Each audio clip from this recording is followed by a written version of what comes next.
रामपुर गांव में जग्गू नाम का एक बड़ा सेठ रहता था। वह बहुत पैसे वाला था, लेकिन 40 साल का हो जाने पर भी वह कंवारा था। कारण यह था कि जो भी अपनी लड़की का रिश्ता लेकर आता, वह मुंह फाड़कर दहेज मांगता था। तभी नौकर रामू आता है। सेठ जी, ये आपने क्या किया? अभी मैंने 2 लड़की वालों को जमा कर अंदर भेजा था, तुमने दोनों को भगा दिया। अरे रामू, एक लड़की वाला 5 लाख रुपए देने को तैयार था। मैंने उससे कहा 10 लाख रुपए दो। दूसरा 8 लाख रुपए देने को तैयार था। मैंने कहा 16 लाख दो। इस कंजूस सेठ का कुछ नहीं हो सकता। खुद सांड जैसा मोटा है, खुद को नहीं देखता, चाहिए लाखों का दहेज। अरे सेठ जी, मुझे नहीं लगता इस जन्म में आपकी शादी होगी। रामू बेटा, निराश नहीं होते। लड़की मुझे अंधी, बहरी, लंगड़ी, गूंगी सब चलेंगी, पर पैसा तो मुंह मांगा लूंगा।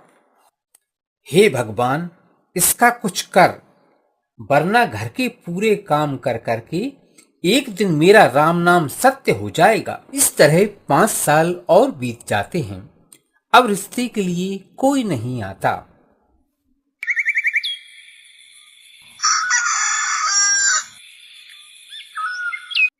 सेठ और नौकर दोनों मुंह लटकाए बैठे हैं। अरे रामू, मैंने सोचा है, अब तू किसी लड़की वाले को देख, जो कुछ वह देगा मैं चुपचाप ले लूंगा, और यदि तूने मेरी शादी करा दी तो मैं तुझे इनाम में 10,000 रुपए दूंगा। सच सेठ जी? खाओ अपने बड़े पेट की कसम, मुझे 10,000 दोगे? कसम बड़े पेट की, तुझे 10,000 रुपए दूंगा। इस तरह 1 वर्ष और बीत जाता है, पर किसी लड़की का रिश्ता सेठ जी के लिए नहीं आता।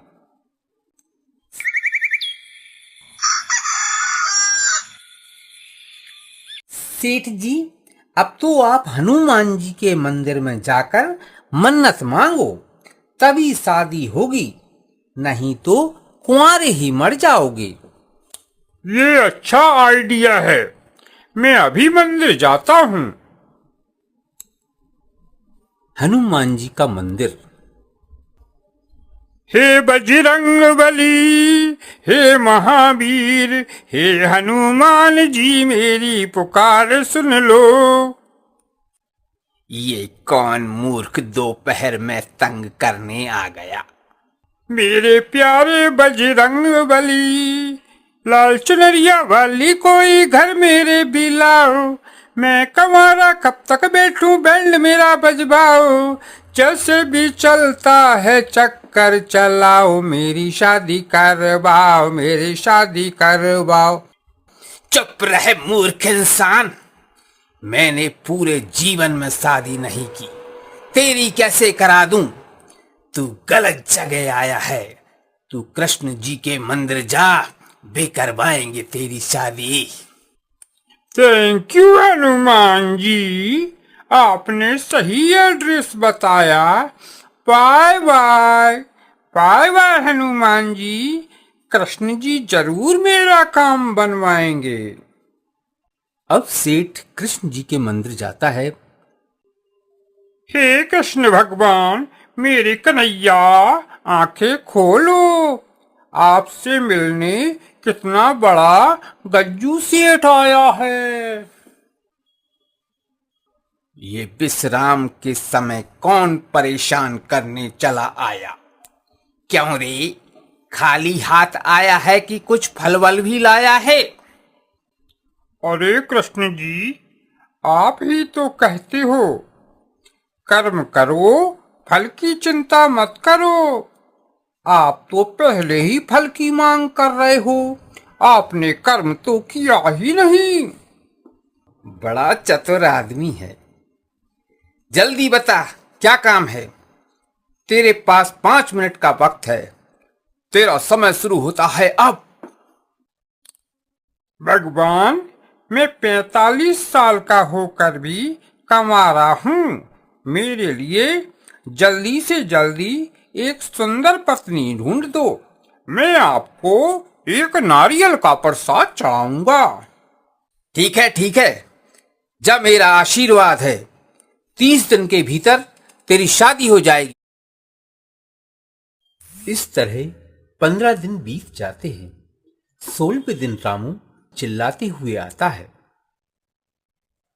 सेठ जी, लड़की मिल गई, सुंदर सुशील। अपने गांव के पास रामपुर गांव है, वहां का फेमस भिखारी है भीखू भिखारी। उसकी बेटी है राजलक्ष्मी। आठू साले, मेरी शादी भिखारी की बेटी से कराएगा? अरे सेठ जी, वो 2 लाख नकद दे रहा है। उसने भीख के पैसे पाई पाई करके जोड़े हैं। अरे वाह, फिर ठीक है। तब तो जल्दी उसके पास ले चल। अरे क्या ले चल, मैं दोनों बाप बेटी को साथ लेकर आया हूँ। बाहर खड़े हैं, निकालो मेरे 10,000 रुपए। अरे पहले उन्हें अंदर बुला, बातचीत तो करने दे। तभी रामू बाहर जाता है और भिखारी और उसकी बेटी राजलक्ष्मी को अंदर लेकर आता है।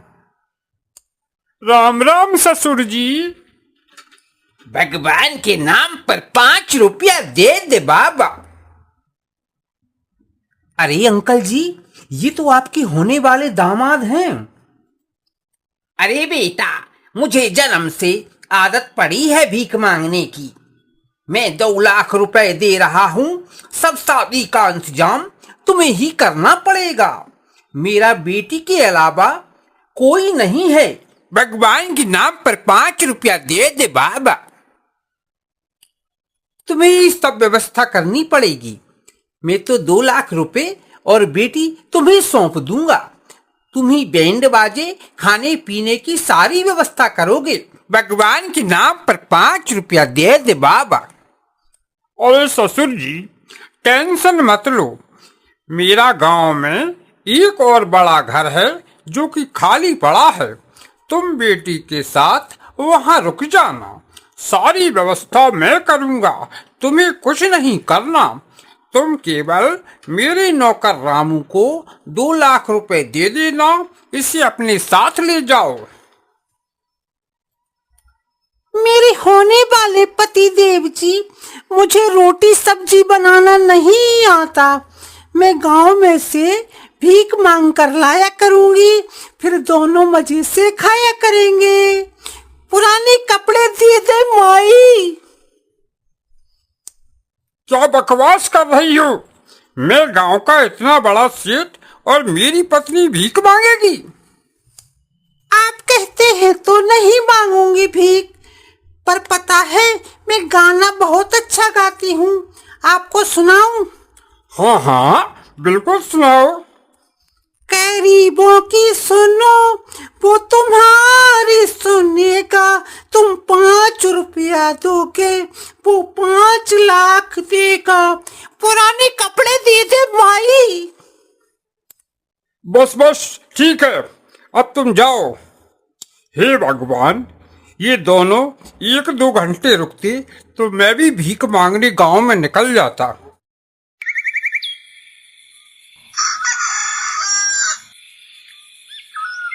2-3 दिन बाद रामू सेठ जी के पास खर्चे की लिस्ट लेकर आता है। सेठ जी, मैंने पूरे खर्चे की लिस्ट बना ली है। टेंट 10,000 रुपए, पूरे गांव को खाना खिलाने का खर्च 50,000 रुपए, बैंड घोड़ा लाइट का खर्च 25,000 रुपए, कपड़े गहनी सब मिलाकर 1 लाख रुपए, शादी कराने वाले पंडित जी की दक्षिणा, बारात का स्वागत 10,000 रुपए, कार्ड छपाई 5,000 रुपए। सेठ जी, आपके ससुर ने जो 2 लाख रुपए आपको भिजवाए हैं, उसी में पूरी शादी निपट जाएगी। आपका 1 रुपया भी नहीं लगेगा। मैंने शादी का मुहूर्त भी पंडित जी से निकलवा लिया है। 20 तारीख को सबसे बढ़िया दिन है शादी का। अरे अरे रामू रुक, इस तरह मैं 2 लाख पूरे खर्च कर दूंगा तो शादी करने का क्या फायदा मूर्ख। अपना तो उसूल है, हर लगे ना फिटकरी, रंग चोखो हो जाए। तू अंदर जाकर पुराने बही खाते के फटे पेज पड़े हैं, वो उठाकर लेकर आ, हम उनमें शादी के कार्ड बनाएंगे। जी मालिक, साला कितना कंजूस है। रामू अंदर से फटे हुए छोटे छोटे कागज लेकर बाहर आता है। इन सब पेजों पर लिख, सेठ जी की शादी 20 तारीख, सेठ जी की शादी 20 तारीख। और पूरे गांव में घर घर जाकर बांटना और सबसे कहना शादी के दिन किसी के घर चूल्हा नहीं जलेगा, सबको सह परिवार बारात में चलना है और पेट भर के खाना खाना है सबको। जी सेठ जी। इस तरह धीरे धीरे दिन बीतते हैं और 20 तारीख शादी वाला दिन भी आ जाता है।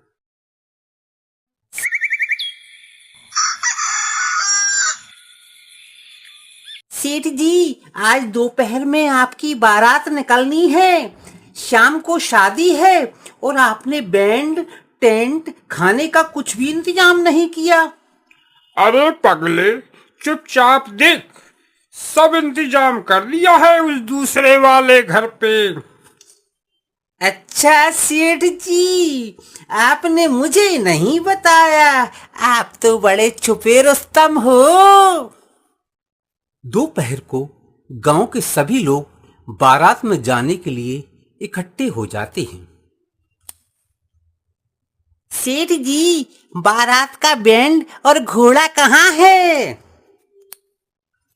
अरे मूर्ख, घर के अंदर एक पुराना ड्रम और एक लकड़ी रखी है, लेकर बाहर आ। क्यों मालिक? अरे जितना कह रहा हूं उतना सुन, 10,000 रुपए नहीं चाहिए तुझे? रामू अंदर से फटा हुआ ड्रम और एक लकड़ी लेकर आता है। अब तू बन घोड़ा, मैं तुझ पर बैठकर बारात निकालूंगा और इस ड्रम को लकड़ी से बजाऊंगा। हो गया ना बैंड बाजा। मालिक, आप मेरे ऊपर बैठेंगे तो मेरा तो दम ही निकल जाएगा। तुझे 10,000 रुपए चाहिए या नहीं? रामू जल्दी से घोड़ा बन जाता है और सेठ उस पर बैठ जाता है और लकड़ी से ड्रम बजाता है। बारात धीरे धीरे आगे चलती है।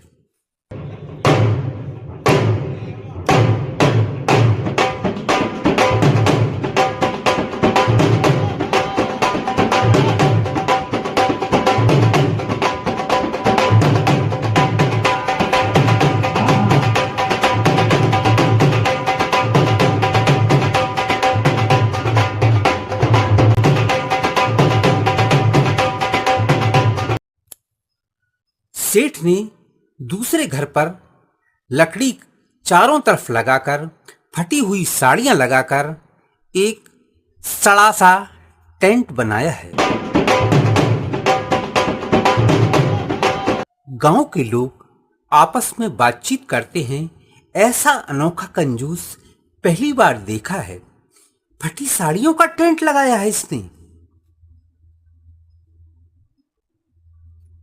पहले शादी होगी, फिर आप सबको मिठाई नमकीन खिलाएंगे। पेट भर के खाना है, कोई यहाँ से भूखा नहीं जाएगा। दामाद जी, पंडित जी कहाँ हैं शादी करवाने वाले? भगवान के नाम पर 5 रुपया दे दे बाबा। अरे ससुर जी, 7 फेरे ही तो लगाना है, उसमें पंडित जी क्या करेंगे?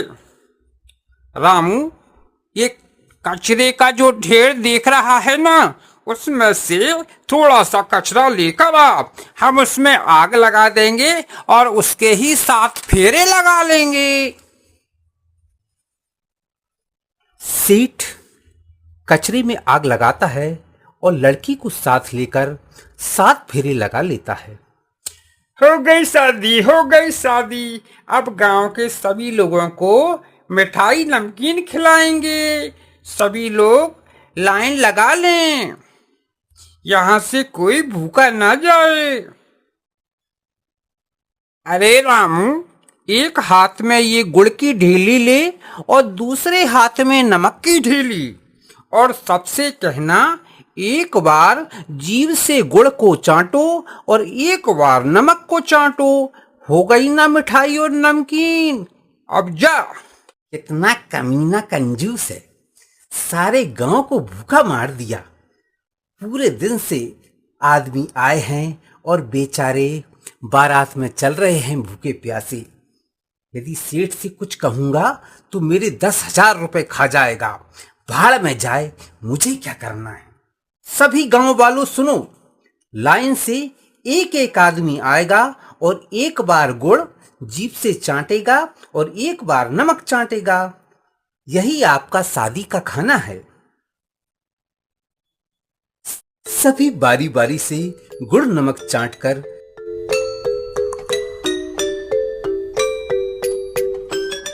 सेठ को गाली देते हुए चले जाते हैं।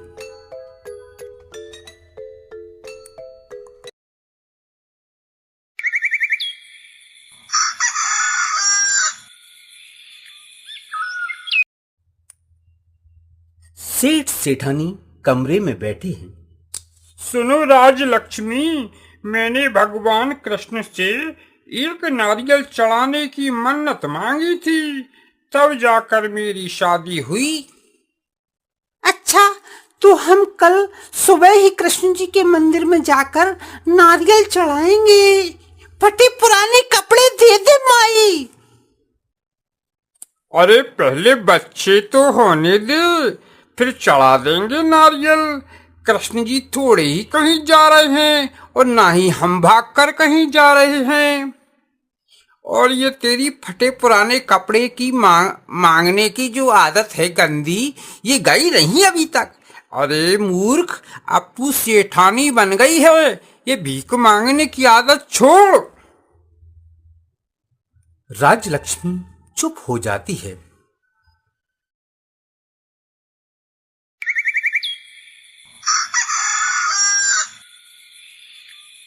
2 वर्ष बाद सेठ को एक बेटा हो जाता है।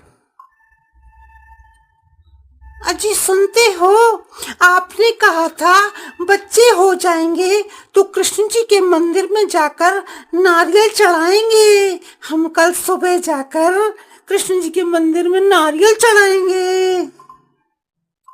अरे राजलक्ष्मी, बच्चे को बड़ा होकर स्कूल तो जाने दे, फिर चढ़ा देंगे नारियल। कृष्ण जी थोड़े ही मेरे नारियल का इंतजार कर रहे हैं।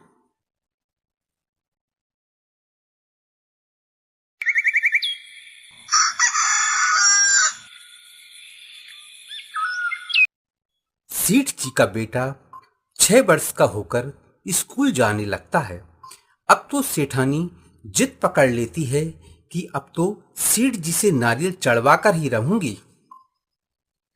अब तो मेरा बेटा स्कूल भी जाने लगा। तुमने यदि कल सुबह नारियल नहीं चढ़ाया तो मैं पूरे गांव में जाकर भीख मांगने लगूंगी और फटे पुराने कपड़े भी खूब सारे घर लेकर आऊंगी। अरे भगवान, ऐसा मत कह, मैं नारियल लेकर ही घर आऊंगा। आज मैं जा रहा हूं, बिना नारियल लिए घर नहीं आऊंगा। सेठ जी बाजार नारियल लेने जाते हैं। क्यों भाई, नारियल कितने का है? सेठ जी 20 रुपए का है। अरे 10 रुपए में दे दे यार। सेठ जी 10 रुपए का नारियल लेना है तो होलसेल मार्केट चले जाओ। चलो भाग यहाँ से, भागो। सेठ नारियल के होलसेल मार्केट जाता है। अरे भाई साहब, नारियल कितने का है? अरे 10 रुपए का एक है। भाई साहब, 5 रुपए में दे दो। 5 रुपए में दे दो? अरे 5 रुपए का नारियल चाहिए मनहूस को, कहाँ कहाँ से उठकर चले आते हैं दिन खराब करने। अरे एक काम कर, ये सामने केरल जाने वाली बस खड़ी है, उस पर चुपके से ऊपर जाकर बैठ जा। वहां नारियल 2 रुपए में मिल जाएगा, तेरा बस का किराया भी नहीं लगेगा। वाह वाह भाई साहब, क्या आइडिया बताया आपने। अब तो मैं बस के ऊपर बैठकर फ्री में केरल जाऊंगा और 2 रुपए में नारियल लाऊंगा। सेठ बस के ऊपर चुपके से बैठकर केरल पहुंच जाता है और केरल के होलसेल नारियल मार्केट में जाता है। भैया जी, नारियल कितने का है? आइए राम, तुमको कितना नारियल मांगता जी? भैया जी, एक नारियल। हम एक नारियल तुमको 2 रुपए में देगा जी। भैया जी, 1 रुपए में दो ना।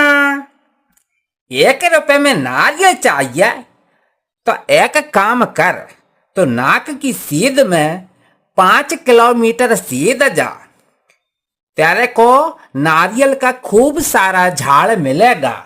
झाड़ के नीचे नारियल वाला बैठता, वो तेरे को 1 रुपए में दे देगा। सेठ 5 किलोमीटर पैदल चलकर नारियल के झाड़ के पास पहुंच जाता है। वह देखता है कि एक आदमी कुछ नारियल रखकर बेच रहा है। अरे अन्ना भाई, नारियल कितने का है? अय्या 1 रुपए का जी। 50 पैसे में दे दे अन्ना भाई। तो एक काम कर, इसे पेड़ पर चढ़ जा और फ्री में नारियल तोड़ कर ले आ। सेठ नारियल के पेड़ पर चढ़ जाता है। नारियल सख्त होने के कारण टूटता नहीं है और सेठ के पैर पेड़ से हट जाते हैं और वह नारियल से लटक कर रह जाता है। नीचे नारियल वाला यह देखकर भाग जाता है। बचाओ बचाओ, नहीं तो मैं गिर जाऊंगा, गिर कर मर जाऊंगा। तभी एक ऊंट वाला आता है और ऊंट पर खड़े होकर सेठ से बात करता है। अरे सेठ, मैं तुझे बचा लूंगा, पर 100 रुपए लूंगा। मैं तो 50 रुपए दूंगा। ऊंट वाला सेठ के पैर पकड़कर मोल भाव करता है। सेठ, 100 रुपए से 1 रुपए भी कम नहीं लूंगा।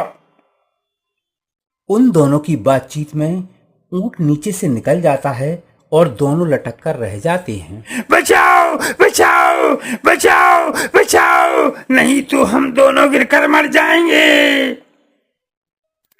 तभी एक घोड़े वाला आता है और घोड़े पर सवार होकर उनसे बात करता है। देखो भाइयों, मैं दोनों को बचा लूंगा, पर 200 रुपए लूंगा। मैं तो 50 रुपए दूंगा, 150 रुपए जी ऊंट वाला देगा। अरे साले, तेरे चक्कर में मैं टंग गया। ऐसा करेंगे, आधे आधे दे देंगे। मैं क्यों 150 रुपए दूं? नहीं, मैं तो 50 ही दूंगा। घोड़े वाला घोड़े पर खड़ा होकर ऊंट वाले के पैर पकड़कर बात करता है। तभी उसका घोड़ा नीचे से निकल जाता है और तीनों बचाओ बचाओ बहुत जोरों से चिल्लाते हैं। तभी नारियल टूटता है। पहले घोड़ा वाला गिरता है, उसके ऊपर ऊंट वाला और ऊपर से सेठ जी, तीनों के हाथ पैर टूट जाते हैं। हे भगवान कृष्ण जी, आपके चक्कर में मेरे हाथ पैर टूट गए। अब मैं आपको नारियल नहीं चढ़ाऊंगा। मैं तो बिना नारियल चढ़ाई आराम से रहूंगा। ऐसा था अनोखा कंजूस।